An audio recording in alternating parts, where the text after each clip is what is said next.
భక్తిలో 9 దశలు చూసాను నేను. ఓకే. సో ఏంటవి? శ్రద్ధ, సాధు సంగ, భజన క్రియ, అనర్థ నివృత్తి, తర్వాత రుచి, ఆసక్తి, నిష్ఠ, అనర్థ నివృత్తి, నిష్ఠ, రుచి, ప్రేమ, భావ, ప్రేమ. ఓకే. సో అనర్థ నివృత్తి, అనర్థాల నివృత్తి అయ్యేంత వరకు కూడా మనకి భగవద్ అనుభూతి చాలా తక్కువగా ఉంటుంది. ఓకే. అంటే ప్రస్తుతం మన సాధన చేసే కొద్దీ ఏంటవుతుందంటే, ఇప్పుడు సూర్యుని మబ్బు కప్పేసి ఉంది. సో అసలు సూర్య వెలుతురు కనిపిస్తుంది, మరి చిన్న చీకటి అయితే తప్ప, కారు మబ్బులు వస్తే తప్ప. అసలంటూ సూర్యుడు ఉన్నాడు, వెలుగు తెలుస్తోంది, కానీ ఇంకా సూర్యుడు డైరెక్ట్ కనిపించట్లేదు. ఎందుకంటే ఈ మబ్బు ద్వారా చూడడానికి ప్రయత్నిస్తుంది. కొన్నిసార్లు ఎంత తీవ్రం అంటే మనకు కనిపించట్లేదు కదా, సూర్యుడు లేడు అని అంటుంది, లేదా ఆకాశంలో సూర్యుడు లేడు అంటుంది. సో అది మబ్బు మనం అడ్డు పెట్టుకున్నాం, మబ్బు నుంచి చూడాలి అని అంటుంది. సో ఈ అభద్రాలతో, అనర్థాలతో మనకి భగవద్ అనుభూతి అంటే ఆల్మోస్ట్ నీళ్ళు అని చెప్పచ్చు. అనర్థాలు క్లియర్ అయ్యే కొద్దీ మనకి అనుభూతి వస్తుంది. నిన్న మనం చూసాం కదా, సైకిల్ ఎక్కడం, కొండ సైకిల్ ఎక్కడం. సో రుచి, ఆసక్తి దగ్గరకు వచ్చేటప్పటికి రుచికి, ఆసక్తికి ఇంకొంచెం తేడా చూసాం. రుచిలో భగవత్ రుచి వచ్చింది, కానీ గోల్ కృష్ణుడే అవ్వలేదు ఇంకా. ఎప్పుడైతే ఆసక్తి లెవెల్కి వచ్చామో ఇంకా లక్ష్యం కేవలం కృష్ణుడే. ఎప్పుడైతే లక్ష్యం కేవలం కృష్ణుడే అన్నామో ఇంకా ఫుల్ కృష్ణుడి కంట్రోల్లో ఉన్నాము. కృష్ణుడు మన భక్తిని పూర్తిగా తన చేతుల్లోకి తీసుకుంటాడు. ఆ తర్వాత కొండ దిగడమే ఇంకా మన వైపు నుంచి శ్రమ లేదు. ఓకే. అవి నిన్న చూసాం. ఇంకా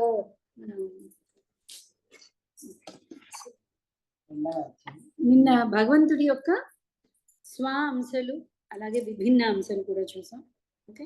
సో సృష్టి కోసం దేవాదిదేవుడైన భగవానుడు, ఓకే, సృష్టి కోసం బ్రహ్మ కింద, స్థితి కారకుడైన స్థితికి విష్ణువు కింద, అలాగే లయంకి శివుడు కింద గుణావతారాలు 3 భగవంతుడి నుంచే వస్తున్నాయి. భగవంతుడి యొక్క స్వాంశలు. స్వాంశ అంటే స్వాంశలు మనం చాలా చూసాం. నేను కృష్ణుడు, బలరాముడు, తర్వాత చతుర్వ్యూహం, ఆ చతుర్వ్యూహంలో సంకర్షణుడి దగ్గర నుంచి నారాయణుడు, ఆ నారాయణుడి దగ్గర నుంచి మళ్ళీ రెండో చతుర్వ్యూహం, మళ్ళీ ఆ సంకర్షణ నుంచి విష్ణుమూర్తి. 3 విష్ణువులు ఉన్నారు, అవి ఇవాళ చూస్తాం మనం. ఓకే. 3 లెవెల్స్ విష్ణువులు ఉన్నారు.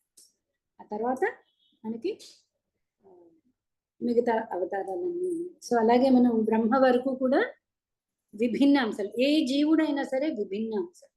భగవంతుడికి 3 శక్తులు అండి. 1 అంతరంగిక శక్తి, 2 బహిరంగ శక్తి, 3 తటస్థ శక్తి. తటస్థ అంటే మార్జినల్ పొటెన్స్. అంతరంగిక శక్తి అంటే భగవంతుడి యొక్క ఆహ్లాదిని శక్తి. కృష్ణుడికి రాధ అంటే, విష్ణుమూర్తికి లక్ష్మీది, వాళ్ళ ఆహ్లాదిని శక్తి. అంతరంగిక శక్తి యోగమాయ అని కూడా అంటాం. ఓకే. అలాగే బహిరంగ శక్తి అంటే మహామాయ. అంటే మనకి జడ అంటే ఈ విశ్వం అంతా కూడా బహిరంగ శక్తి. భగవంతుడి యొక్క బహిరంగ శక్తి వల్ల ఈ జడ పదార్థం, ఈ విశ్వం అన్ని కూడా తయారవుతుంది. ఈ రెండిటికి మధ్యలో ఉన్నదే తటస్థ శక్తి అంటే జీవశక్తి, జీవులు. ఓకే. సో మనం చాలాసార్లు చెప్పుకున్నాం, జీవుడికి 2 ఆప్షన్స్ ఏంటి? ఇటు అంతరంగిక శక్తినైనా ఆశ్రయించాలి, లేదా బహిరంగ శక్తినైనా ఆశ్రయించాలి. అంటే కృష్ణుడినైనా ఆశ్రయించాలి, మాయనైనా ఆశ్రయించాలి. ఈ కృష్ణుడు మాయ అనేది ఒకే కాయిన్కి 2 పక్కలు అన్నమాట. 2 ఒక్కసారి చూడగలుగుతాం కాయిన్కి, అటైనానే కనిపిస్తుంది. సో మాయనైనా సేవించాలి, కృష్ణుడినైనా సేవించాలి. ఓకే. సో అట్లీస్ట్ మనకి ఇప్పుడు తెలుసు ఏంటి, ప్రస్తుతం మాయలో ఉన్నాం, కానీ మనం బిళ్ళ తిప్పాలి. ఓకే. మనకి బొమ్మ కనిపించాలి, ప్రస్తుతం గొలుసులో ఉన్నాం, మాయ అధీనంలో ఉన్నాం. సో కృష్ణుడు వచ్చేకపోతే, కృష్ణ సూర్య సూర్యుడు రాగానే మాయ అంధకారం, ఆటోమేటిక్గా అంధకారం అనేది వెళ్ళిపోతుంది. దాని గురించి ప్రత్యేకించి మనం ఏం చెయ్యక్కర్లేదు. ఏదైనా పెట్టి తోలడం అవ్వదు అంధకారాన్ని. అంధకారం తోలాలి అంటే ఏం చేయాలి? సూర్యుడు రావాలి, వెలుగు రావాలంటే. వెలుగు వస్తే ఆటోమేటిక్గా అంధకారం వెళ్ళిపోతుంది. సో అలాగా సూర్యుడు రాగా, కృష్ణుడు రాగానే అజ్ఞానం అనే అంధకారం వెళ్ళిపోతుంది. మనం ఫస్ట్ అజ్ఞాన తిమిరాంధస్య జ్ఞానాంజన శలాకయ చాలా చాలా ఇంపార్టెంట్ శ్లోకం అండి. చక్షురున్మీలితం ఏన తస్మై శ్రీ గురువే నమః. గురువుని తీవ్రంగా మనం వేడుకోవాలి. అజ్ఞానం అనే అంధకారం వల్ల మనకేమీ కనిపించట్లేదు. ఎందుకు అంధకారం? అంధకారం అందరికీ ఎక్స్పీరియన్సేనా? అందరు చూసారా అంధకారాన్ని? అంధకారంలో ఉన్న ఏంటవుతుంది? అంధకారంలో ప్రతిదీ భ్రమే. ఏ వస్తువు ఉన్నట్టుగా కనిపించదు. మన ఫస్ట్ శ్లోకంలో చూసాం. సురులు కూడా భగవంతుడి యొక్క మాయలో భ్రమిస్తున్నారు, భ్రమలో ఉండిపోతున్నారు. నీరు చూసి అగ్ని చూసి భూమి అనుకున్నట్టు, నీరు అనుకున్నట్టు ప్రతి ఒక్కళ్ళు కూడా అంధకారం వల్ల. ఏంటి అంధకారం? సరిగ్గా ఇంకా డిఫైన్ చేయాలి. అంధకారం అంటే ఏంటి అంటే అజ్ఞానం, అవిద్య. ఈ అవిద్య, అజ్ఞానం అనే అంధకారం వల్ల మనకి ఏమీ కనిపించట్లేదు. ఉన్న వస్తువు లేనట్టుగా కనిపిస్తుంది. ఇక్కడ ఆనందం ఉందేమో అని అనుకుంటున్నాం, అక్కడ ఏం లేదు. అందుకని మనం ఈ ప్రపంచంలో చూసే ప్రతి ఆనందం కూడా చాలా చాలా క్షణికం. అవునా? చాలా చాలా టెంపరీ. ఆనందం ఉన్నట్టే అనిపిస్తుంది. ఆనందం అంటే ఏంటి? ఇంక మళ్ళీ దుఃఖం కలగకూడదు. యాక్చువల్లీ ప్రపంచం రీతి ఏంటంటే, దేని వల్ల అయితే ఆనందం అనిపించిందో అదే మనకి దుఃఖాన్ని కూడా కలిగిస్తుంది. సో ఎందుకు? అజ్ఞానం. అందుకని ఓం అజ్ఞాన తిమిరాంధస్య, అంధకారం, చీకటి అనే అంధకారం ఏంటి? అది యాక్చువల్లీ అజ్ఞానం. దాన్ని తొలగించేవాడు ప్రతి క్లాస్ ముందు కూడా మనం. అందుకని తీవ్రంగా గురువుకి, ప్రభుపాద వారికి, గురు పరంపరకి ముఖ్యంగా.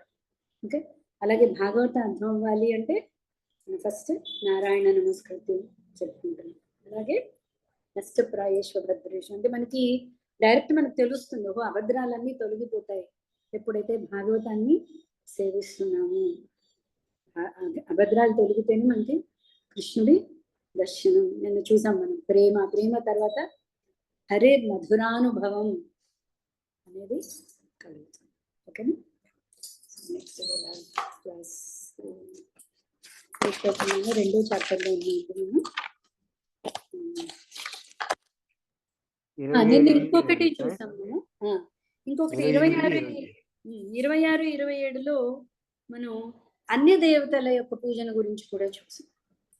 సో లక్ష్యం ఏంటైతే ఆ లక్ష్యం కోసం మనం పాటుపడాలి, అంతే కదా. సో లక్ష్యం కనుక ముక్తి లేదా భగవత్ సేవ, భగవత్ ప్రేమ అనుకుంటే అతి ప్రసన్న రూపం కలిగిన ముకుందుని ఆశ్రయించండి. ఇంకేమైనా కోరికలు ఉంటే చేసుకోవచ్చు. కొంతమంది అంటే కొన్ని రూపాలు మనకి కొన్ని భయాన్ని కూడా కలిగిస్తాయి. ఫర్ ఎగ్జాంపుల్ కొంచెం భద్రకాళి రూపం తీక్షణంగా చూసాం అనుకోండి, మనకు ఒకలాంటి భయం కూడా వస్తుంది. సో జనరలీ భక్తులు ఏం చేస్తారంటే అతి ప్రసన్నంగా ఉన్న రూపాలని ఎంచుకుని వాళ్ళు ధ్యానం చేస్తుంటారు. ఓకే, సో ఇంకేమన్నా కావాలి, భౌతిక వస్తువులు కావాలి లేదా భౌతిక సుఖాలు, ఇవన్నీ వీటన్నిటి కోసం అన్య దేవత పూజన. ఎవరైతే ముక్తిని ఆశిస్తున్నారో, ఎవరైతే జన్మ మృత్యు నుంచి బయటపడాలనుకుంటున్నారో లేదా భగవత్ ప్రేమ కావాలి అనుకుంటున్నారో వాళ్ళు ముకుందుని ఆశ్రయించాలి. ఏ స్వాంశలైన ఏ విష్ణుమూర్తి, స్వాంశలు ఏ విష్ణు భగవంతుడి యొక్క ఏ రూపాలనైనా కూడా తీసుకోవచ్చు. అదేనా చూసా 26, 27.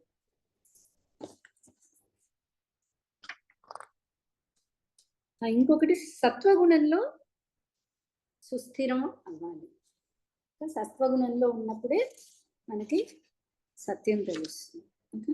సో 26 కనుక చూస్తే ముముక్షవో ఘోర రూపాన్ హిత్వా భూతపతినథ నారాయణ కళాశాంత భజంతి హ్యనసూయవ. ముక్తిని పొందుటయందు శ్రద్ధావంతులైన వారు నిశ్చయంగా అసూయారహితులై సర్వులను గౌరవించరు. అయినను వారు ఘోరములైన వివిధ దేవతా రూపములను నిరసించి విష్ణువు మరియు అతని ప్రధానాంశంలో శాంత రూపంలోనే అర్చించరు. ఎవరు? ముక్తిని పొందుటయందు శ్రద్ధ కలిగిన వాళ్ళు, నిజంగా కావాలి అనుకున్న వాళ్ళు నారాయణ రూపాన్ని ఎంచుకుంటారు. ఇది ఎవరు చెప్తున్నారు? సూత గోస్వామి. కరెక్టేనా? సో ఇవాళ శ్లోకంకి వచ్చేద్దామండి. 28, 29 ఇది కూడా చాలా ఇంపార్టెంట్ శ్లోకాస్. వాసుదేవ పరా వేద వాసుదేవ పరామఖా వాసుదేవ పరా యోగా వాసుదేవ పరా క్రియా వాసుదేవ పరం జ్ఞానం వాసుదేవ పరం తపః వాసుదేవ పరో ధర్మో వాసుదేవ పరాగతి. వాసుదేవ వాసుదేవ భాగవతం స్టార్టింగ్ ఓం నమో భగవతే వాసుదేవ. సో కృష్ణుడు భగవద్గీతలో ఒక చోట వాడతాడు వాసుదేవ. ఏంటో శ్లోకం?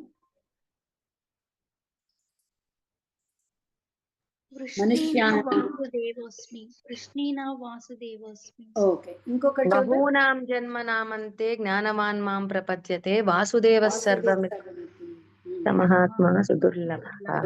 జన్మనామంతే అనేక జన్మలు ఎత్తిన తర్వాత జ్ఞానవాన్ మాం ప్రపద్యతే నన్ను శరణు కోరుకుంటాడు. వాసుదేవ సర్వమితి, సర్వం వాసుదేవుడే అని వాళ్ళకప్పుడు అర్థమవుతుంది. కానీ మహాత్మ సుదుర్లభ, అలాంటి మహాత్ముడు దొరకడం చాలా కష్టం. ఎవరు సర్వం వాసుదేవుడే అని ఎరిగిన వాడు దొరకడం చాలా కష్టం. ఆ రియలైజేషన్ వచ్చిన వాడు కృష్ణుడే చెప్తున్నాడు. ఓకే, సో అలాగే భాగవతం స్టార్టింగ్ ఏంటి? ఓం నమో భగవతే వాసుదేవ. ఆ భగవంతుడైన వాసుదేవుడు ఎవరు అంటే ఇందులో చెప్తున్నారు. ఓకే, సో వాసుదేవ మన అర్థం తెలుసుకున్నాం. ఫస్ట్ శ్లోకం స్టార్టింగ్ అదే చేస్తాం. వసుదేవ తనయుడు అంటే భగవంతుడే కృష్ణుడి కింద వచ్చాడు. అదే వాళ్ళు అడుగుతున్నారు, ఎందుకు వచ్చాడు? ఒక ఋషుల ప్రశ్నల్లో ఒకటి ఉంది కదా. అలాగే వాసుదేవుడు అంటే సర్వము వ్యాపించాడు. ఈ సర్వము వ్యాపించి ఉన్నవాడు ఈ భగవంతుడు కృష్ణుడు ఒకడేనా అనేది మనకి థర్డ్ చాప్టర్ లో తెలిసిపోతుంది. ఓకే, శాస్త్రములందలి జ్ఞానము యొక్క పరమ లక్ష్యము శ్రీకృష్ణ భగవానుడై ఉన్నాడు. వాసుదేవ పరా వేద. వేద జ్ఞానం అంతా అంటే వేద జ్ఞానం. వేద జ్ఞానం యొక్క లక్ష్యం ఏంటి? వాసుదేవుడు. మనకి ఇప్పుడు ఒకటి గుర్తుపెట్టుకోవాలండి, భగవంతుణ్ణి అందుకనే ఫస్ట్ శ్రద్ధ అనేది ఉండాలి. ఆ చిన్న నమ్మకం ఫస్ట్ మొదలెట్టాలి. కృష్ణుడు చెప్పేశాడు సర్వం నేనే అని. ఎవరైతే సర్వం నేనే, నేనే అన్నిటికీ ఆది అను వాడు శాంతితో ఉంటాడు అని చెప్పాడు. సో ఫస్ట్ మనం కృష్ణుడిని యాక్సెప్ట్ చేయాలి. దేవాది దేవుడు భగవానుడు శ్రీకృష్ణ భగవానుడు. అక్కడి నుంచి మన డౌట్లన్నీ క్లియర్ అవుతాయి. ఫస్ట్ ఏదో ఒక చోట మొదలు పెట్టాలి అండి. సో మా సైన్స్ ఎగ్జాంపుల్ చెప్తుంటాం, పిల్లలు చదువుతూ ఉంటారు. థియరమ్స్ అంటారు. ఒక ఏంటంటే థియరం అంటే ఏంటన్నా తెలుగు? థియరమ్స్ లేదా ప్రిన్సిపల్స్, ఒక సూత్రం ఉంటుంది. ఓకే, భూమి ఆకర్షణకి ఒక సూత్రం ఉంటుంది. ఆ ఆకర్షణ శక్తి దాని వెయిట్ని బట్టి ఫోర్స్ ఏదో ఉంటుంది. F=ma అనో mg అనో ఏదో ఒక సూత్రం ఉంటుంది. సో దాన్ని పట్టుకుని మనం ఇది కరెక్టా కాదా చేయొచ్చు. స్టార్టింగ్ నుంచి మళ్ళీ అణువు దగ్గర నుంచి ఇది లోపలికి వెళ్ళి వెళ్ళి వెళ్ళి వెళ్ళి మళ్ళీ అణువు దగ్గర నుంచి మొదలెట్టి నేను ఏ పుస్తకం చదవను, అణువు దగ్గర నుంచి నేనే అన్ని కనుక్కుంటాను అనుకుని అణువు దగ్గర నుంచి మొదలెట్టచ్చు. అణువు దగ్గర నుంచి మొదలెట్టి ఎలక్ట్రాన్ వరకు వచ్చేటప్పటికి జుట్టు పండిపోయి ఉంటుంది. సో తెలివైన వాళ్ళు ఏం చేయాలి? ప్రామాణికంగా ఒకళ్ళు కనుక్కున్నారు, ప్రూవ్ చేశారు. ప్రూవ్ చేసినప్పుడు అక్కడి నుంచి మొదలు పెడితే మీకు ఫర్దర్ రీసెర్చ్. సో ముందు మనం నమ్మాలి, ఓ గవర్నమెంట్ ఇస్తున్న ఈ బుక్ లో కరెక్ట్ ఇన్ఫర్మేషన్ ఉంది అని నమ్మకం ఉండాలి. అఫ్ కోర్స్ కలి వెళ్ళే కొద్దీ మనకి చాలా తప్పుడు ఇన్ఫర్మేషన్ కూడా వస్తుంది. అది మన భాగ్యం, మంద భాగ్యం అన్నాం కదా మనం. సో చాలా మంది చాలా ప్రూవ్ చేసేస్తుంటారు. నిజంగానే జాగ్రత్తగా ఉండాలి. కానీ ఎక్కడో ఒక చోట నమ్మకం. నేను మీకు ఎగ్జాంపుల్ ఇస్తుంటా. బస్సు ఎక్కేటప్పుడు మనం నమ్ముతాం బస్ డ్రైవర్కి లైసెన్స్ ఉంది అని. ఒక్కసారైనా అనుమానం వచ్చిందా వీడికి లైసెన్స్ ఉందా, ఈ బస్సు నేను ఎక్కచ్చా, ఎక్కితే వీడు నన్ను తీసుకెళ్తాడా? ఒక్కసారి డౌట్ వచ్చిందండి. బస్సు అయినా విమానం అయినా ట్రైన్ అయినా ఎందుకు రావట్లేదు మనకు? అసలు కళ్ళు మూసుకుని ఎక్కిస్తున్నాం, పరిగెట్టే బస్సు కూడా ఎక్కిస్తున్నాం. ఎందుకు? వాడి మీద నమ్మకం. అంటే గవర్నమెంట్ సరైన పరీక్ష పెట్టి ఉంటుంది, ఆర్టీఓ వాళ్ళు లైసెన్స్ ఇచ్చి ఉంటారు, వాడే బస్సు నడపగలడు అని నమ్ముతున్నాము కదా. సో నమ్మకం లేకుండా ఏది అవ్వదండి. ముందు నమ్మకంతో మొదలవ్వాలి, శ్రద్ధ అనేది రావాలి. సో ఫస్ట్ కనుక మనం వాసుదేవ కృష్ణ భగవానుడు అని మొదలు పెడితే మనకి అన్ని డౌట్లు క్లియర్ అవుతాయి. డౌట్లు వచ్చే కొద్దీ మనం క్లియర్ చేసుకుందాం. ఓకే, సో కృష్ణుడు అక్కడ ఏం చెప్పేశాడు? వాసుదేవ సర్వమితి బహునాం జన్మనామంతే జ్ఞానవాన్ మాం ప్రపద్యతే. మాం అని చెప్పేశాడు అంటే నేను వాసుదేవుణ్ణి అని అక్కడ చెప్పేశాడు. అవునా? నన్ను శరణు పొందుతాడు. అలాంటి వాడు సుదుర్లభ, దొరకడం కూడా కష్టం. ఒక్క నిమిషం. Yeah, okay. అలాగే కృష్ణుడు ఏం చెప్తున్నాడు? వేదైశ్చ సర్వైర్ అహమేవ వేద్యో. వేదాలన్నీ చదివాక నువ్వు తెలుసుకోవాల్సింది ఏంటి? నన్ను. అహం. అహం అంటే ఏంటండి? అహం అంటే ప్రత్యేకించి నేను అని చెప్తున్నాడు కృష్ణుడు అక్కడ. వేదైశ్చ సర్వైర్ అహమేవ వేద్యో. ఓకే, సో ఇక్కడ మనం ఎందుకు చూస్తున్నాం? ఇది వాసుదేవ పరావేద. వేద జ్ఞానం యొక్క లక్ష్యం ఏంటి అంటే వేదైశ్చ సర్వైర్ అహమేవ వేద్యో. లక్ష్యం వాసుదేవుడే. ఓకే, అలాగే వాసుదేవ పరామఖ. మఖ అంటే యజ్ఞాలు. యాక్చువల్లీ కృష్ణుడు కానీ విష్ణుమూర్తి కానీ వీళ్ళకున్న ఇంకో పేరు ఏంటి అంటే యజ్ఞుడు. కట్ అయిందా? వినిపిస్తుందా? హరే కృష్ణ. ఓకే, వినిపిస్తుంది. సో యజ్ఞుడు అని ఇంకొక పేరు. అంటే యజ్ఞము అంటేనే విష్ణు. భోక్తారాం యజ్ఞ తపసాం జ్ఞాత్వా మాం. ఎవరైతే నన్ను యజ్ఞాలన్నిటికీ భోక్త అని తెలుసుకుంటాడో కృష్ణుడు చెప్పేసాడు. సో ఇక్కడ అదే చెప్తున్నాడు, వాసుదేవ పరా మఖాహ. తర్వాత వాసుదేవ పరా యోగ. యోగము. యోగము అంటే ఏంటండి? కలుసుకోవడం. ఎవరిని కలుసుకోవడం? జీవుడు పరమాత్మని కలుసుకోవడమే యోగము. సో ఎవరిని కలుసుకోవాలి? జీవుడు ఉన్నాడు, ఎవరితో కనెక్షన్. యోగం అంటే కనెక్షన్. ఆ కనెక్షన్ ఎవరితో పెట్టుకోవాలి? వాసుదేవ. అదే అసలైన కనెక్షన్. ఆ కనెక్షన్ ఒక్కటే శాశ్వతం, ఇటర్నల్. మిగతా అన్ని కనెక్షన్స్ అయిపోతాయి. అందరికీ అనుభవమే. ఎవరు దాని గురించి ఆలోచించాలనుకోవట్లేదు. అమ్మ భయం వేస్తుందండి ఎందుకు. ఓకే, పిల్ల ఏం చేస్తుంది? ఎవరు చూడట్లేదు. ఆస్ట్రిచ్ ఆస్ట్రిచ్ ఆస్ట్రిచ్ పక్షి తెలుసా? అది చుట్టుపక్కల అమ్మో ఇది ఉంది కదా అని చెప్పి, ఏదో ఆపద ఉంది కదా అని చెప్పి తలని ఇసుకలోకి దాచేసుకుంది. దాచేసుకుని నేను చాలా భద్రంగా ఉన్నాను అనుకుంటుంది. పిల్లి కూడా ఏమనుకుంటుంది? ఎవరు చూడట్లేదు కదా అని అది కళ్ళు మూసుకుని తాగిస్తుంది. అది కళ్ళు మూసుకుంటుంది, ఎవరు చూడట్లేదేమో అనుకుంటుంది. సో మనం కూడా ఏమనుకుంటున్నాం? దాని వాటి గురించి ఆలోచించకపోతే భయం. ఎందుకంటే ఎప్పుడు చూస్తే జన్మ మృత్యు జన్మ మృత్యు. ఆలోచిస్తే భయం వస్తుంది. ఆలోచన పోతే అవి తప్పిపోతాయా? ఎట్టి పరిస్థితిలో జన్మ మృత్యు జరా వ్యాధులు ప్రపంచం యొక్క రీతి. అవి వెళ్ళిపో. మనం కళ్ళు మూసుకున్నంత మాత్రాన అవి పక్క నుంచి వెళ్ళిపో. అర్థం చేసుకోవాలి. సో యోగం ఎవరితో? యోగం ఎవరితో? ఆ కనెక్షన్. ఏమని చెప్తుంది సూత గోస్వామి? ఏమని చెప్తున్నాడు? వాసుదేవుడు. వాసుదేవుడితో యోగమే అసలైన యోగం. నెక్స్ట్ ఏంటి? వాసుదేవ పరాక్రియా. అన్ని కర్మలు కూడా ఉద్దేశించింది ఎవరి కోసం? వాసుదేవ ప్రీత్యర్థం. నేను చెప్పాను కదా, వాసుదేవ ప్రీతి లేకపోతే శ్రమయేవాహి కేవలం. అన్ని కర్మలు శ్రమే. దాన్ని గాడిద చాకరీ అంటాం. గాడిద ఎగ్జాంపుల్ గుర్తుందా అండి మనకి? అసలు అది ఎంత ఇంత గడ్డి తింటుంది. ఆ గడ్డి కోసం పొద్దు నుంచి రాత్రి రోజు చాకరీ చేస్తుంది. అది అనుకుంటుంది నేను చాకరీ చేస్తేనే నా యజమాని నాకు ఏం పెడతాడు? గడ్డి పెడతాడు. ఇంకా చాకరీ చేస్తే ఓ యజమాని నాకు ఇంత గడ్డి పట్టావు, వదిలేస్తే దానికి ఇంకా పెద్ద గడ్డి దొరుకుతుంది. నాకు తెలియదు, మూర్ఖత్వం. సో మనం ఏమనుకున్నా ఈ కర్మలే మనల్ని ఉద్ధరిస్తాయి అని. సో శ్రమ ఏవే కేవలం. ప్రతి కర్మ మనం ఎప్పుడైతే శరీరానికి కనెక్ట్ చేసామో అన్ని కూడా క్రియాకర్మలన్నీ కూడా శ్రమ. బూడిదలో పోసిన అన్ని. సో ఏ కర్మలు సరైన కర్మలు? వాసుదేవ ప్రీత్యర్థం. నెక్స్ట్ వాసుదేవ పరం జ్ఞానం. జ్ఞానం ఎవరు? పరతత్వం ఎవరు?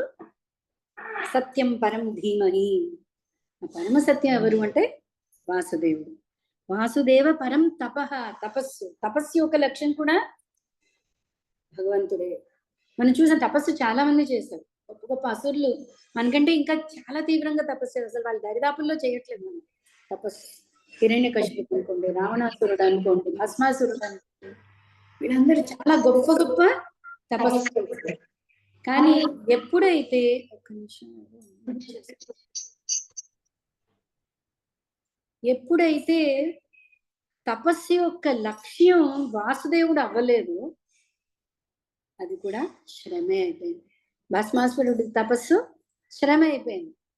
ఏకంగా శరీర భాగాలు కోసుకునేంత తపస్సు చేశాడు, వరం పొందాడు, భస్మం అయిపోయాడు. రావణాసురుడు తపస్సు చేశాడు, కుంభకర్ణుడు తపస్సు చేశాడు. వీళ్ళందరికీ లక్ష్యం వాసుదేవుడు అవ్వలేదు. దాంతో ఏమైపోయింది, మొత్తం టెంపరీ, మొత్తం వృధా అయిపోయింది. అనంత కోటి జన్మలో ఒక జన్మ వీళ్ళు తపస్సు చేసి ఒక వరం పొందారండి. ఆ అనంత కోటి జన్మల్లో ఈ జన్మ వృధా అయిపోయిందా లేదా? ఎందుకు? లక్ష్యం వాసుదేవుడు లేదు. హిరణ్యకశిపుడు ఇంచుమించు మరణం లేనంత తీవ్రమైన తపస్సు. అసలు ఇంద్రుడు కూడా భయపడ్డాడు. ఇంత తపస్సు చేస్తున్నాడు, ఎలాగా పుట్టబోయే వాడిని కూడా చంపేద్దాం అనుకున్నాడు ఇంద్రుడు. ఇంకా అంత తీవ్ర తపస్సు చేశాడు హిరణ్యకశిపుడు. కానీ లక్ష్యం వాసుదేవుడు అవ్వలేదు. దాంతో ఆ తపస్సు అంతా కూడా బూడిదల కోసం.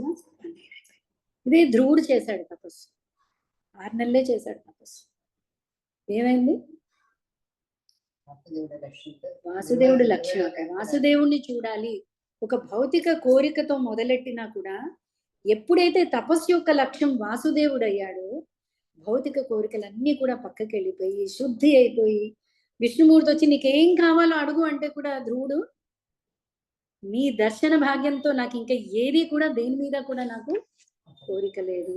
వాసుదేవుడి లక్ష్యం పెట్టుకునే తపస్సు అలా ఉంటుంది. సో అదే నిజమైన తపస్సు. వాసుదేవ పరం తప. తర్వాత వాసుదేవ పరో ధర్మ. మనం చూసేసాం. పరం ధర్మం, ధర్మ ప్రోజ్జిత కైతవోత్తర పరమో. పరమ ధర్మం ఏంటి? వాసుదేవుడి గురించి తెలుసుకోవడం, వాసుదేవుడి గురించి ధర్మాచరణ కూడా. అదైనా మనం చూసాం. ధర్మార్థ కామ మోక్షాలు కూడా ధర్మం దేని గురించి? జన్మ మృత్యు నుంచి బయటపడడం ఏంటంటే వాసుదేవుణ్ణి చేరుకోవడమే పరమ ధర్మం. వాసుదేవ పరమ ధర్మం, వాసుదేవ పరాగతి. అసలు జీవనం పరమ గతి ఏమిటి అంటే వాసుదేవుడు. రెండే గతి అండి. ఒకటే గతి. యాక్చువల్లీ గతి అంటే ఏంటి? గమ్యం. గమ్యం దగ్గరికి వెళ్ళాక మళ్ళీ ఎవరు ఇంకా ప్రయాణం సాగదు, అప్పుడు దాన్ని గమ్యం అన్నారు. అంతేనా? గమ్యం అంటే అంతేనా? గమ్యం చేరుకున్నాం అంటే ఏంటి? ఇంకా ప్రయాణం అక్కడికి ఆగింది. సో వాసుదేవుడి దగ్గరికి వెళ్తేనే గమ్యం ఆగినట్టు, గతి చేరినట్టు. లేకపోతే ఏమైంది? మృత్యువు దగ్గర మళ్ళీ జాతస్య ధ్రువో మృత్యు ధ్రువో జన్మమృతస్య. మళ్ళీ మృత్యు అవ్వగానే మళ్ళీ జన్మైంది అంటే ప్రయాణం కొనసాగుతూనే ఉంది, అంటే గతి చేరలేదు. సో గతి ఎవరు? వాసుదేవ పరం గతి. సూత గోస్వామి చెప్తున్నాడు ప్రతిదీ కూడా. సో మానవ జన్మ యొక్క పరమ గతి ఎవరు అంటే దేవదేవుడైన వాసుదేవుడు. ఒక్కసారి చదువుతాను చూడండి. శాస్త్రములందలి జ్ఞానము యొక్క పరమ లక్ష్యము శ్రీకృష్ణ భగవానుడే ఉన్నాడు. యజ్ఞాచరణ ప్రయోజనము ఆ దేవదేవుడైన శ్రీకృష్ణుని సంతృప్తి పరచుటే. ఆ దేవదేవుని అనుభూతం అనర్చుకొనుటకే యోగము ఉద్దేశింపబడినది. కామ్యకర్మ ఫలములన్నీను అంత్యమున ఆతని చేతనే అనుగ్రహింపబడుచున్నది. దివ్య జ్ఞానం అనగా ఆతడే. కర్మ ఫలాలు ఇది ఇందాక మనం చెప్పుకోలేదు. కర్మ భగవత్ ప్రీతి, కర్మ ఫలాలను ఇచ్చేవాడు ఎవరు? నిన్న మనం చూసాం. మూలం ఆదిదేవుడు. అతడే మిగతా దేవతలకి ఆ శక్తి ఇస్తున్నాడు. ఇప్పుడు నేత్రాలకి ఒక దేవుడు ఉన్నాడు, దేవత ఉంది, సూర్యుడు. అలాగే చేతులకి ఇంద్రుడు అనుకుంటా. పాదాలకి ప్రతి ఒక్క అంగానికి ఒక్కొక్క దేవత ఇన్ఛార్జ్. సో ఆ సూర్యుడు శాంక్షన్ చేస్తేనే నాకు చూపు అనేది ఉంది. చాలా మందికి కళ్ళు ఉంటాయి కానీ చూపు ఉండదు, అవునా కదా? సో ఆ చూపు అనేది సూర్యుడి యొక్క అనుగ్రహం. కానీ సూర్యుడు ఎవరు? నిన్న మనం చూసాం. భగవంతుడి యొక్క శాంక్షన్తో అతడు దృష్టిని అందరికీ ఇస్తున్నాడు. సో ప్రతి కర్మ ఫలానికి శాంక్షన్ చేసేవాడు వాసుదేవుడు. ఓకే. సో కామ్యకర్మ ఫలములన్నీను అంత్యమున ఆతని చేతనే అనుగ్రహింపబడుచున్నది. దివ్య జ్ఞానం అనగా ఆతడే. సర్వ విధములైన తీవ్ర తపస్సులు అతనిని తెలుసుకొనుట కొరకే నిర్వహింపబడును. ఆ ఆదిదేవుడైన శ్రీకృష్ణునికి భక్తియుత సేవను కూర్చుటయే పరమ ధర్మమై ఉన్నది. దేవదేవుడైన ఆతడే మానవ జన్మ యొక్క పరమ గతి అయి ఉన్నాడు. పరమ లక్ష్యం. ఈ లక్ష్యం ఏంటండి? వాసుదేవుడు. కర్మలు దేనికోసం అండి? వాసుదేవుడు. కర్మ ఫలితాలను ఎవరిస్తున్నాడు? వాసుదేవుడు. యజ్ఞాచరణ దేనికండి? వాసుదేవ ప్రీత్యర్థం. జ్ఞానం యాక్చువల్లీ మనకి భగవద్గీతలో కృష్ణుడు 18 అంశాలు అనుకుంటా కదా, 13వ చాప్టర్లో చెప్తాడు. అమానిత్వం అదంభిత్వం, అదేనా ప్రసన్న గారు? 13 చాప్టర్లో. సో అక్కడ అహింసాక్షాంతి ఆర్జవం ఆచార్యోపాసనం శౌచం. సో అక్కడ 20 లక్షణాలు చెప్పి లాస్ట్లో ఏమని చెప్పాడంటే ఏత జ్ఞానం ఇది ప్రోక్తం అజ్ఞానం యదతోన్యథా. మిగతా అన్ని కూడా అజ్ఞానం. సో గురువుని ఆశ్రయించడం, ఈ గుణగణాలు తెలుసుకోవడం, ఓకే, భగవంతుణ్ణి శరణు పొందడం, జ్ఞానం అంటే ఇవే. మిగతా అదంతా కూడా అన్యథ అజ్ఞానం. మిగతా అన్నీ కూడా అజ్ఞానం. మనల్ని అంధకారం నుంచి బయటకి ప్రభుపాద వారు చెప్పేవారు. ఓకే, ప్రతి చోట ఇన్నిన్ని విద్యా సంస్థలు ఉన్నాయి. ఏది అసలైన అవిద్య మీద ఎవరు ఫోకస్ చేయరు. అసలైన అవిద్య భగవంతుడి గురించి మనకున్న అజ్ఞానం. భగవంతుడి గురించి దాకా ఎందుకండి, మన గురించి మనకి అజ్ఞానంలో ఉన్నాం. నేనే ఈ శరీరం అనుకుంటున్నాను. సో ఈ శరీర సుఖం కోసం లేదా ఇంద్రియ తృప్తి కోసం అనేక విద్యాలయాలు. లోపల ఉన్న ఆత్మతత్వం, ఆత్మ అనే అది పాపం దాన్ని క్షోభ పెడుతున్నాం మనం. అజ్ఞానంతో కప్పేసి ఇదే ఆనందం అని దాన్ని భ్రమలోకి మనం తీసుకున్నాం. సో దాన్ని బయటకు తీసే జ్ఞానం, అది నిజమైన విద్యాలయం. Okay, next 30th.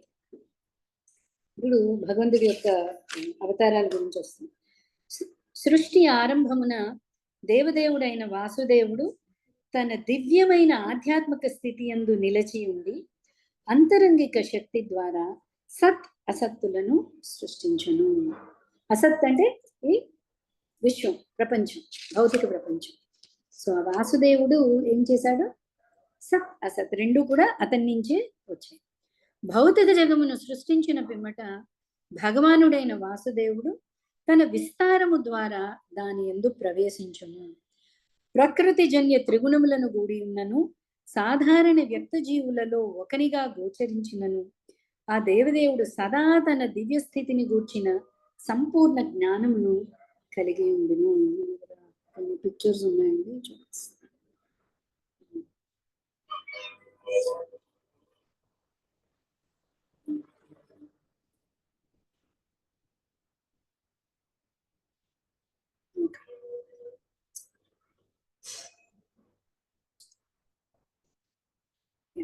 నాకు ఇది ఈ పిక్చర్ పెట్టుకోవచ్చు. యోగా అయినా, మఖ యజ్ఞం అయినా, వేదం అయినా, గతి అయినా, ధర్మ అయినా, తపస్సు అయినా, జ్ఞానం అయినా, క్రియ అయినా అన్నీ కూడా వాసుదేవుడే పరమ లక్ష్యం. ఓకే, ఇక్కడ మనం వస్తాం. సో ఏంటండి, మనం నిన్న ఎంతవరకు చెప్పుకున్నాం? భగవంతుడి యొక్క స్వాంశలు, ఓకే, సంకర్షణుని దగ్గర నుంచి మనకి కారణోదక సాయి విష్ణు, ఇతన్నే మహావిష్ణు అని కూడా అంటారండి. సో మహావిష్ణువు దగ్గర నుంచి ఇక్కడ మనకి రైట్ సైడ్ చుట్టూ అనేక విశ్వాలు ఉన్నాయి కదా. సో అతడు మహావిష్ణు. ఈ మహావిష్ణువు నుంచి అతని ప్రతి రంధ్రం నుంచి అనేక విశ్వాలు బయటకి వస్తుంటాయి. ఈ విశ్వాలన్నీ వచ్చిన తర్వాత విష్ణువు ఏం చేస్తున్నాడు? భౌతిక జగాన్ని సృష్టించిన పిమ్మట 31వ శ్లోకం, భగవానుడైన వాసుదేవుడు తన విస్తారము ద్వారా దాని యందు ప్రవేశించును. తను ప్రతి ఒక్క బ్రహ్మాండంలోకి ప్రవేశిస్తున్నాడు. ఈ బ్రహ్మాండము అనగానే త్రిగుణాలతో కూడింది అనేది చాలా డీటెయిల్డ్గా 2వ స్కందంలో తెలుసుకుంటాము. ఏమిటి? భౌతిక ప్రపంచం దేంతో తయారు చేయబడింది, ఆధ్యాత్మిక ప్రపంచం దేంతో తయారు చేయబడింది, ఓకే, మనం దేంతో తయారు చేయబడ్డాం. మనం ఇందులోకి ప్రవేశించాక మనకి కాలము, టైం అనేది ఎంటర్ అవుతుంది. ఇవన్నీ మనం డీటెయిల్డ్గా చూస్తాం. అయితే ఇవన్నీ కూడా ఈ విశ్వం అంతా కూడా విశ్వంలో జీవుల్ని ఈ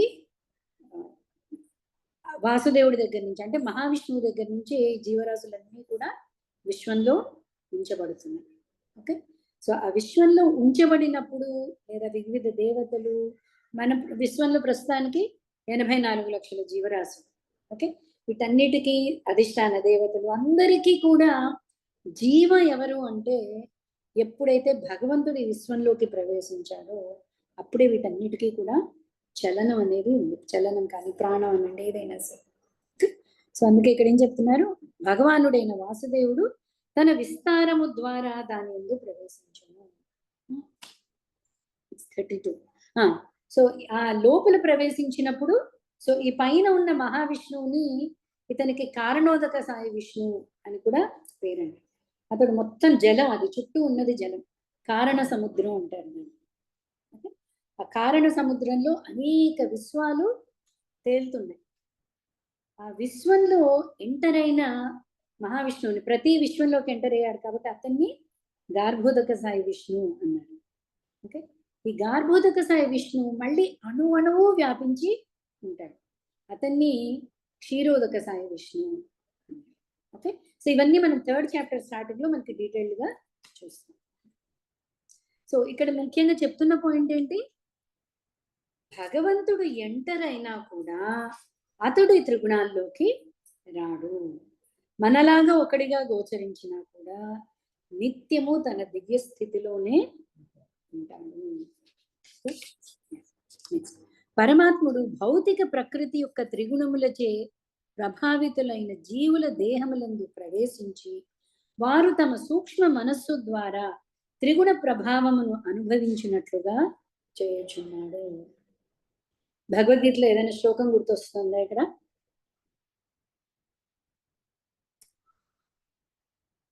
ఈశ్వర సర్వభూతానాం హృదయ సర్జున తిష్టతి భ్రామయన్ సర్వభూతాని యంత్రారూఢాని మాయయా. ఈశ్వరుడు భగవంతుడే ప్రతి ఒక్కళ్ళ హృదయంలోకి చేరి దాన్నే మనం పరమాత్మ అని. ఓకే, సో ఈ పరమాత్మ అంటే క్షీరోదక సాయి విష్ణు. ఫస్ట్ మహావిష్ణు, అతని నుంచి వచ్చిన అనేక విశ్వాలు, ఆ విశ్వంలో ప్రతి విశ్వంలో గార్భోదక సాయి విష్ణు. గార్భోదక అంటే అది గార్భోదక సముద్రం. అతని గర్భంలో నుంచే మనకి పద్మం వచ్చి ఆ 14 లోకాలు ఉన్నాయి. పద్మంలో బ్రహ్మదేవుడు జన్మించాడు.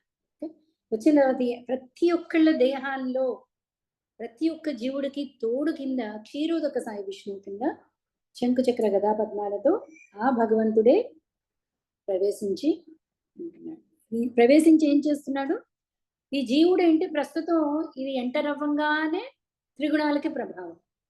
భగవంతుడు ఎంటర్ అయినా కూడా ప్రభావితుడు కాడు. ముందు 2 శ్లోకాలు మనకు అర్థమయ్యాయి కదా. భగవంతుడే సత్ అసత్ సృష్టించాడు. ఈ అసత్ అన్న ఈ భౌతిక ప్రపంచంలోకి తను ఎంటర్ అవుతున్నాడు. జీవులు కూడా ప్రవేశపెడుతున్నాడు. ఈ జీవులు ఎంటర్ అవ్వంగానే ఈ భౌతిక ప్రపంచంలో ఉన్న గుణాలకి లోబడిపోతున్నాడు. భగవంతుడు ఎంటర్ అయినా కూడా గుణాల ప్రభావం అతని మీద ఉండట్లేదు. సో అతడేం చేస్తున్నాడంటే మనం గుణ ప్రభావితంలో అయిపోయాం కదా, ఆ గుణ ప్రభావంలో మనకి తోడుగా ఉంటున్నాడు. అలాగే తోడుగా ఉండి ఏం చేస్తున్నాడు, తోడుగా ఉండి త్రిగుణ ప్రభావమును అనుభవించినట్లుగా చేయుచున్నాడు. సత్వగుణం, రజోగుణం, తమోగుణం, కోరికలు ఇవన్నీ అనుభవించడానికి ఎవరు తోడు ఉంటున్నారు? క్షీరోదక సాయి విష్ణు పరమాత్మ. ప్రతి ఒక్కళ్ళ హృదయంలో పరమాత్మ ఉంటున్నాడు. ఓకే, ఓకేనండి. 34.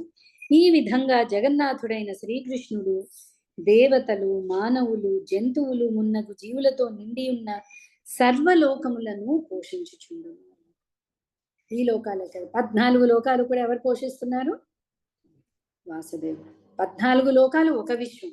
ఇక్కడ మనం పిక్చర్లో చూస్తున్నాం అనేక విశ్వాలు పోషిస్తుంది ఎవరు? జగన్నాథుడు. ఓకే, వాసుదేవుడు. శుద్ధ సత్వమునందు స్థితులైనట్టి వారలను ఉద్ధరించుటకు అతడు అవతారములను దాల్చి పెక్కు లీలలను గావించును. సో ఇది ఒక క్వశ్చన్ కి కొంచెం ఆన్సర్ వచ్చింది. ఎందుక భగవంతుడు ఓకే మానవ రూపంలో అసలు ఈ అవతారాలు ఎందుకు తీసుకుంటున్నాడు, దేవకి వసుదేవుల పుత్రుడు కింద ఎందుకు వచ్చాడు అని ఋషుల ప్రశ్నలు ఒకటి ఉంది కదా. సో దానికి ఆన్సర్ ఏంటండి, శుద్ధ సత్వమునందు స్థితులైనట్టి వారలను ఉద్ధరించుటకు అతడు అవతారములను దాల్చుచున్నాడు. ఎందుకోసం అవతారం వస్తుంది, మనం భగవద్గీతలో శ్లోకం ఉంది, పరిత్రాణాయ సాధూనాం వినాశాయ చ దుష్కృతాం ధర్మ సంస్థాపనార్థాయ సంభవామి యుగే యుగే. ఓకే, సాధుల్ని రక్షించడం కోసం, దుష్టుల్ని శిక్షించడం కోసం, ధర్మాన్ని సంస్థాపన చేయడం కోసం నేను అవతరిస్తున్నాను. అక్కడ ఫస్ట్ హింటే ఇచ్చాడు భగవద్గీత. సాధుల్ని రక్షించడం కోసం భగవంతుడు స్వయంగా రావక్కర్లేదు. భగవంతుడు వైకుంఠంలో ఉండి కూడా సాధుల్ని రక్షించగలడా లేదా. అలాగే దుష్టుల్ని శిక్షించడం కోసం కూడా తను అనక్కర్లేదు. ఇక్కడ చిటిక వేస్తే అక్కడ పడిపోతాడు దుష్టుడు.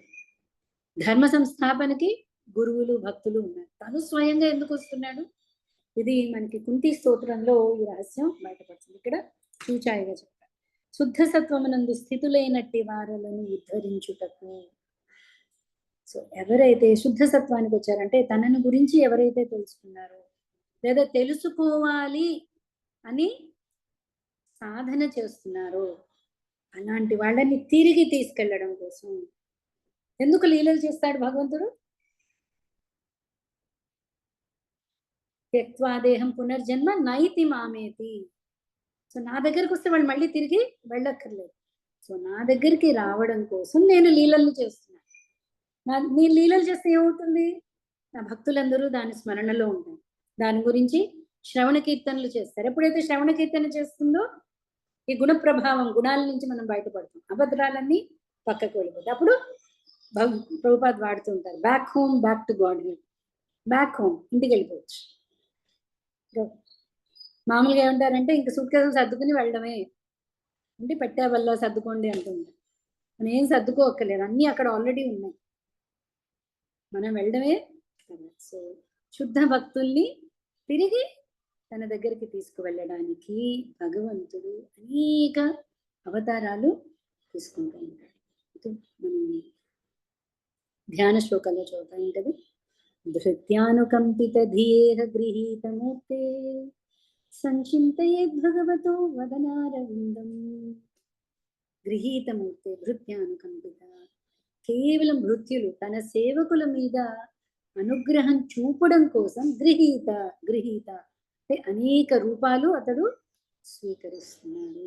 ఎందుకు భగవంతుడు అవతరణ చేస్తున్నాడు, సత్పురుషుల కోసం, సాధువుల కోసం. మిగతావన్నీ సైడ్ పనులు. ఎలాగో వచ్చాడు కదా, నేనే చంపిస్తాను హిరణ్యకశిపుని, ఎలాగో వచ్చాను నేను రావణాసుడు వల్ల చేస్తాను అని. కానీ ముఖ్య ఉద్దేశం అది కాదు. ముఖ్య ఉద్దేశం తన భక్తులని తిరిగి తన దగ్గరికి తీసుకువెళ్ళడం కోసం. సో దీంతో మనకి సెకండ్ చాప్టర్ అయింది. సో 3వ అధ్యాయంలో భగవంతుడి యొక్క అనేక అవతారాలు, భాగవతంలో 22 అవతారాల గురించి మనకి ఈ భాగవతంలో ఉందండి. సో అవతారాల పేర్లు, వాటి అంటే వాటి ఉద్దేశాలు ఒక్కొక్క లైన్లో ముందు చదువుతాం. తర్వాత రాను రాను మిగతా స్కందాలు మనం అన్నిటినీ డీటెయిల్గా చదువుతాం. ఎలాగా అన్ని అవతారాలకి, ఇందాక మనం చెప్పాం కదా, అన్నిటికీ వాసుదేవుడు వాసుదేవుడు వాసుదేవుడు. ఇంకా అక్కడ మనకి కృష్ణ అని పేరు రాలేదు ఇంకా అక్కడ కదా, కొన్ని చోట్ల వచ్చింది కృష్ణ అని, కానీ వాసుదేవుడు ఈ మూలం కృష్ణ అనేది ఇంకా మనకి ఈ శ్లోకాల్లో రాలేదు. సో మనకి 3rd చాప్టర్లో ఎలాగ అన్నిటికీ మూలం ప్రభాస సూత్రం ఉంటుంది. ఆ శ్లోకం మనకి 3వ అధ్యాయంలో వస్తుందండి. 13:28 28వ శ్లోకం ప్రభాస సూత్రం. ఓకే, సో అది మనం నెక్స్ట్ క్లాస్లో స్టార్ట్ చేసుకుందాం. సో ఇప్పుడు ఎలాగ మనకి ఇంకా టైం ఉంది కాబట్టి ఓకే, నేను చాలా మందికి తెలిసే ఉండొచ్చండి. అయితే అందరూ చాంటింగ్ చేస్తున్నారు కాబట్టి హరినామం యొక్క గొప్పతనం ఒక్కసారి మనం చూద్దాం. ఓకే, హరినామం యొక్క గొప్పతనం మీద ఆచార్యులు 100 శ్లోకాలు ఉన్నాయండి. ఆ 100లో 8 తీసుకుని దాన్ని కేవలాష్టకం అన్నారు. ఓకే, సో కేవలాష్టకం అనేది చూద్దాం. చాలా మంది నోటికి కూడా వచ్చి ఉండొచ్చు. ఓకే, కేవలాశ్రయం అంటే అందరూ చాంటింగ్ చేస్తున్నారు కాబట్టి భగవన్ నామ యొక్క విశిష్టత మనం చూడొచ్చు.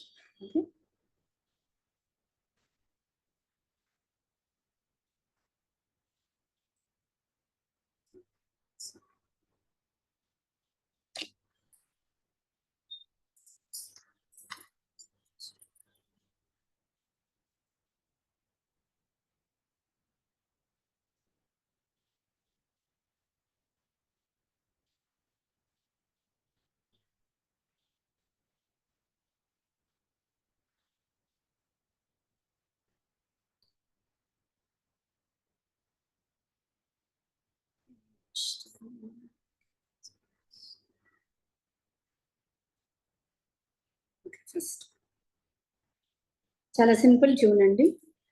మధురం మధురేభ్యోపి మంగళేభ్యోపి మంగళం, పావనం పావనేభ్యోపి హరేర్నామైవ కేవలం. సో హరినామం ఏంటండి? మధురం మధురేభ్యోపి, మధురం కంటే మధురం అంటే మధురాతి మధురం అంటాం కదా మనం. మధురం అంటే తీపి కాదండి, అది ఇంకోటి వేరే, చాలా మధురం అంటే వినడానికి చాలా మధురం అంటాం, తినడానికి మధురం అంటాం. సో ఆ రుచి ఇది అని కాదు, చాలా మధురం అంటే చాలా ఆనందాన్ని ఇస్తుంది, చాలా ఆనందం ఇచ్చే పదార్థాన్ని మధురం అంటాం. అంటే మధురం మధురేభ్యోపి మంగళేభ్యోపి మంగళం. మంగళం అంటే సర్వులకు, మనం చదివాం కదా కృష్ణుడి గురించి సంప్రశ్నలు, ప్రశ్నలన్నీ కూడా లోక మంగళాన్ని చేకూరుస్తాయి. అలాగే భగవంతుడి నామం ఓకే మంగళకరులకి కూడా మంగళం, అంటే మంగళాతి మంగళం. ఓకే, అలాగే పావనం పావనేభ్యోపి, పావనం అంటే పవిత్రం చేస్తుంది, పవిత్రం చేసే వాటన్నిటిలోకి అతి పవిత్రమైనది హరిర్నామైవ కేవలం, కేవలం హరినామం. ఓకే, నెక్స్ట్ ఆబ్రహ్మస్తంభ పర్యంతం సర్వం మాయామయం జగత్, సత్యం సత్యం పునః సత్యం హరేర్నామైవ కేవలం. ఆ బ్రహ్మస్తంభ పర్యంతం, బ్రహ్మదేవుడి దగ్గర నుంచి గడ్డిపోచ వరకు కూడా సర్వం మాయామయం జగత్, మొత్తం మాయే. అంటే నేను మీకు చెప్పాను గుర్తుందా, ఫైనల్లీ మన భాగ్యం కొద్దీ మనం భగవంతుని అర్థం చేసుకుని, సపోజ్ మనల్ని తీసుకెళ్ళడానికి విష్ణుదూతలు వచ్చారు, యాక్చువల్లీ వినడానికి చాలా బాగుంది. విష్ణుదూతలు వచ్చి పైకి తీసుకెళ్తున్నారు అనుకోండి, అక్కడ ఏ స్వర్గలోకం చూసో లేదా బ్రహ్మలోకమో చూసి ఆహా ఎంత బాగుందో అంటే అక్కడ దింపేసి వాళ్ళు వెళ్ళిపోతారు. ఓకే, చాలా జాగ్రత్త, అంటే పూర్తిగా లక్ష్యం మనకి ఇంకేమీ కూడా కనిపించదు, ఎందుకంటే మొత్తం కూడా మాయ. ఆ బ్రహ్మస్తంభ పర్యంతం సర్వం మాయామయం జగత్, మొత్తం మాయ మాయ మాయ మాయ మాయ. కళలో ఉన్నంత కాలం మనకి కళ అని అది అర్థం అవ్వదండి, అది కళ అని అర్థమైంది అంటే మనం కళలో లేము అని అర్థం, అంతేనా? కళలో నిజం నిజం నిజం అనుకున్నాం, ఇప్పుడైతే ఓ ఇది కళ అని అర్థమైంది అంటే మనం నిద్ర లేచేసామని. మాయ అర్థమైంది అంటే కృష్ణుడు అర్థమైపోయినట్టే. కృష్ణుడు అర్థం అవ్వాలి అంటే ఎవరో ఒకళ్ళు లేపాలి, లేచున్నవాడు మనల్ని లేపాలి, అతడే గురువు. గురువు వచ్చి లేపుతాడు అనమాట, నిద్ర లేపుతాడు. కృష్ణ భక్తి ప్రతి ఒక్కళ్ళలోనూ నిద్రపోతూ ఉంది, దాన్ని లేపేవాడు గురువు. ఓకే, సత్యం సత్యం పునః సత్యం, మిగతా అంతా మాయ. అయితే సత్యం ఏంటి? మాయ అనగానే సత్యం అనేది ఒకటి ఉంది. ఏంటా సత్యం? హరినామైవ కేవలం, కేవలం హరినామం. హరినామానికి హరికి తేడా లేదు. సో హరినామం ఒక్కటే సత్యం, సత్యం పునః సత్యం. ఇది శాస్త్రంలో 3 సార్లు చెప్పారు అంటే, ఎందుకు 3 సార్లు చెప్పాల్సిన అవసరం అంటే అంత సత్యం అది, ఇంకా దానికి తిరుగులేని సత్యం అని చెప్పడానికి సత్యం సత్యం పునః సత్యం అంటున్నారు. ఓకే, సగురు సపితా చాపి సమాతా బంధవోపి సహ శిక్షయేచ్చేత్ సదా స్మర్తుం హరేర్నామైవ కేవలం. గురువు, తండ్రి, తల్లి, బంధువు, నిజమైన గురువు, నిజమైన తండ్రి, నిజమైన తల్లి, నిజమైన బంధువు ఎవరు అంటే శిక్షయేచ్చేత్ సదా స్మర్తుం. ఏమని? హరిర్నామం. హరిర్నామాన్ని ఎవరైతే నిత్యము జపించండి అని ఎవరైతే చెప్తారో వాళ్ళు సగురు, వాడు నిజమైన గురువు, నిజమైన తండ్రి, నిజమైన తల్లి, నిజమైన బంధువు మన భాగవతంలో శ్లోకం వస్తుందండి. అసలు ఎవరైతే మనం మీద ఆధారపడ్డ వాళ్ళని మనం ఉద్ధరించలేము అంటే అసలు ఆ పదవి మనం తీసుకోకూడదు. ఓకే, అంత స్ట్రిక్ట్ గా చెప్తుంది భాగవతం. సో అదే, సో హరిర్నామైవ కేవలం, కేవలం హరినామే మనల్ని ఉద్ధరించగలదు. మెల్లిగా చెప్పచ్చు, ఆయన కొంచెం జపం చేసుకోండి, కొంచెం హరినామం చేసుకోండి. అనంత కోటి పనులు చేస్తున్నావు కదా, ఈ యొక్క హరినామం జపం కూడా నువ్వు యాడ్ చేసుకో. ఇన్ని పనులు ఉన్నాయి కదా, అదొక్కటి నీ పనుల్లో ఒకటి కలుపు. మళ్ళీ ఏదో ఒకటి హరినామం గురించి శిక్ష ఇవ్వగలిగితేనే ఓకే వాళ్ళు నిజమైన బంధువులు. Okay, next. నిశ్వాసేన హి విశ్వాసః కదా రుద్ధో భవిష్యతి కీర్తనీయామతో బాల్య హరేర్నామైవ కేవలం. నిశ్వాసే నహి విశ్వాస. ఈ శ్వాస ఎప్పుడు నిశ్వాస ఎప్పుడు ఆగిపోతుందో, భవిష్యత్తు ఫ్యూచర్ లో ఎప్పుడు ఆగిపోతుందో మనకి తెలియదు, ఎవరికి కూడా తెలియదు. ఓకే, కీర్తనీయ మతో బాల్య. అందుకని అంటే ఎప్పుడూ కూడా బాల్యాత్ అంటే బాల్యం నుంచి కూడా భక్తి ఎప్పటి నుంచి మొదలవ్వాలి? ఇప్పుడు రిటైర్మెంట్ అయిపోయింది, ఇప్పుడు మేము భక్తికి వస్తాము కాదు. ఇప్పటి నుంచి ఎందుకండి చిన్నపిల్లలకి భక్తి గురించి? ప్రహ్లాదుడు తల్లి గర్భంలో నుంచి భక్తి మొదలెట్టాడు, ధ్రువుడు 5 ఏళ్లకు మొదలెట్టాడు. ప్రహ్లాదుడు చెప్తున్నాడు 4 ఏళ్ళు కౌమారే ఆచరణ ప్రాజ్ఞానం. కౌమార వయసు అంటే 4 ఏళ్ల నుంచి భక్తి అనేది మొదలైపోవాలి. ఎందుకు అంటే శ్వాస ఎప్పుడు ఆగిపోతుందో ఎవరికి తెలియదు. సో నిశ్వాసే నహి విశ్వాస, తెలీదు కదా వృద్ధో భవిష్యత్తు, ఎప్పుడు ఫ్యూచర్ లో. కీర్తనీయామతో బాల్యాత్, అందుకే బాల్యం నుంచి కూడా హరినామం అనేది చేయాలి. నెక్స్ట్. హరి సదా వసేతత్ర యత్ర భాగవతా జనా గాయంతి భక్తి భావేన హరేర్నామైవ కేవలం. హరి సదా వసేత్ తత్ర, హరి ఎక్కడ వసించి ఉంటాడు?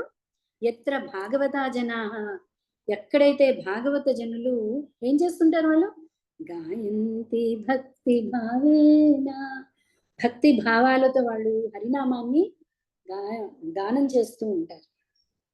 అలాంటి చోట్ల హరి వసిస్తాడు. కాబట్టి కేవలం హరినామాన్ని ఆశ్రయించండి.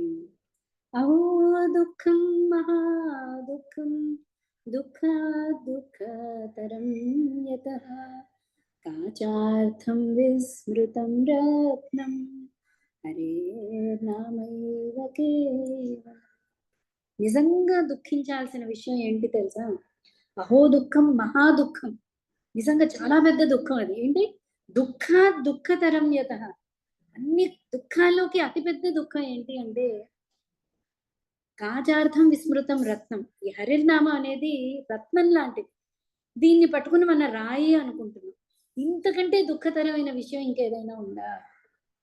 హరినామం తప్ప అన్నీ కావాలి అనుకుంటున్నా. రత్నం లాంటి హరినామాన్ని వదిలేసి రాయి కావాలి అనుకుంటే అంతకంటే దుఃఖించదగ్గ విషయం ఇంకేముంటుంది? దుఃఖతరం యతః కాచార్థం విస్మృతం రత్నం. మర్చిపోతున్నా, ఇది రత్నం అని మర్చిపోతున్నా. ఇదే అన్నిటికంటే పెద్ద దుఃఖం. దియతాం కర్ణే నియతాం వచః దియతాం నిత్యం హరేర్నామైవ కేవలం. సో ఏం చేయాలి? కర్ణాలు, చెవులు ఎప్పుడు కూడా హరినామాన్ని వింటూ ఉండాలి. వచః వాక్కు, కీర్తన ఎప్పుడు, వచః వాక్ ఎప్పుడు, నియతాం ఎప్పుడు కూడా హరినామైవ కేవలం, కేవలం హరినామాన్ని పలుకుతూ ఉండాలి. నియతం అంటే పలకడం. గీయతాం అంటే పాడడం. ఏం పాడాలి? నిత్యం ఏం కీర్తించాలి? హరినామైవ కేవలం. అంటే త్రిణీకృత్య జగత్ సర్వం రాజతే సకలోపరి చిదానందమయం శుద్ధం హరేర్నామైవ కేవలం. త్రిణీకృత్య జగత్ సర్వం, తృణి అంటే తృణాదపి, మనం చూసాం కదా. తృణము అంటే గడ్డిపోచ. జగత్ సర్వం, సర్వం జగత్ అంతా కూడా ఈ హరినామం ముందు ఒక గడ్డిపోచ కింద లెక్క. రాజతే సకలోపరి, అది రాజు లాంటిది. ఓకే, అంటే దాన్ని సింహాసనం మీద కూర్చోబెట్టే రాజు. చిదానందమయం శుద్ధం, అదేం చేస్తుంది అంటే మనల్ని నిత్యం చిదానందం, సచ్చిత్ ఆనందం అన్నాం కదా, నిత్య ఆనందంలో మనల్ని ఉంచుతుంది. ఏది? కేవలం హరినామమే. హరే నామైవ కేవలం. ఓకే, సో చాలా మంది భక్తులు హరినామ జపం చేసే ముందు ఒక్క 5 నిమిషాలు 10 నిమిషాలు హరినామం గురించి వాళ్ళు ధ్యానిస్తూ ఉంటారు. అంటే ఇది చెప్పడం కానీ, లేదా శిక్షాష్టకం చెప్పుకుని కానీ. అప్పుడు ఏంటంటే మనం చేస్తున్న నామం మనం ఎక్కువ ఆస్వాదించడం అనేది అవుతుంది. ఓకే, సో చాలా మందికి వచ్చి ఉండొచ్చు, మళ్ళీ ఇంకొకసారి గుర్తు చేస్తున్నాను అందరికి. సో మీరు యూట్యూబ్లో పెట్టుకోండి, నాకు అంత గొప్పగా పాడడం రాదు. యూట్యూబ్లో మీరు కేవలాష్టకం అంటే మంచి ట్యూన్స్ ఉన్నాయి. స్వరూప్ దామోదర్ ప్రభుది కూడా చాలా బాగుంటుంది, నేను కూడా అతన్ని పెట్టుకుంటూ ఉంటాను. సో కేవలాష్టకం అది పెట్టుకుని వినొచ్చు. పాడుకునే వాళ్ళు చక్కగా పాడుకుంటారు. వాళ్ళు చూస్తారు వీళ్ళు చూస్తారని పాడుకోవట్లేదు. హరిప్రీత్యర్థం, మన ఆత్మ ప్రీత్యర్థం, ఆత్మ సంతృప్తి కోసం మనం పాడుకోవాలి, వినాలి, మాట్లాడాలి. మేడం, చెప్పండి. హరే కృష్ణ మంత్రం ఒకసారి మేడం సింపుల్ గా.